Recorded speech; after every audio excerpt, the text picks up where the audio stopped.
بھارتی جبر و تسلط کے خلاف کشمیری عوام سے اظہار یکجہتی کے لیے پاکستان قونصلیٹ جدہ میں ایک شاندار تقریب منعقد ہوئی، جس کے مہمان خصوصی مرکزی وزیر تجارت پاکستان جام کمال خان تھے۔ قونصل جنرل خالد مجید نے تقریب سے خطاب کرتے ہوئے کہا کہ جدہ میں پاکستانی کمیونٹی آزادی کشمیر کی جد و جہد میں ہمیشہ شانہ بشانہ کھڑی ہے۔ کہا کہ آج کے دن کا مقصد بھارتی تسلط سے آزادی کی جد و جہد کرنے والے کشمیری بہن بھائیوں کے ساتھ بھرپور یکجہتی کا اظہار اور ان پر بھارتی مظالم کی جانب اقوام عالم کی توجہ مرکوز کرانا ہے۔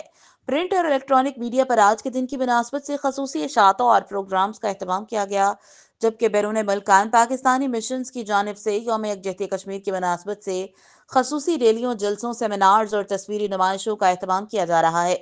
ہر سال مقبوضہ وادی میں یوم یکجہتی کشمیر کے موقع پر پاکستان کے ساتھ اظہار محبت کیا جاتا ہے۔ مہمان خصوصی وزیر تجارت جام کمال خان نے کہا کہ مجھے خوشی ہے کہ سعودی عرب میں پاکستانی مسئلہ کشمیر کو شدت سے یاد رکھتے ہیں۔ انہوں نے کہا کہ بھارت دنیا بھر میں کہتا ہے کشمیر کوئی مسئلہ نہیں، جبکہ ہمارا کام ہے کہ ہم اس مسئلے کو زندہ رکھیں۔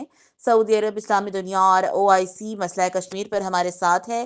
ہمیں کامیابی ہوگی۔ وہ ادارے جو اس بھارت کے مظالم پر خاموش ہیں، انہیں ایک دن حقیقت سے آشنائی ہوگی اور مسئلہ کشمیر وہاں کے عوام کی خواہشات کے مطابق حل ہو کر رہے گا۔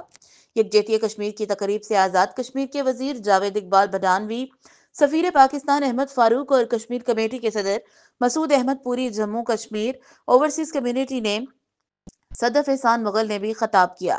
تقریب میں صدر پاکستان، وزیر اعظم پاکستان اور وزیر خارجہ کے پیغامات پڑھ کر سنائے گئے۔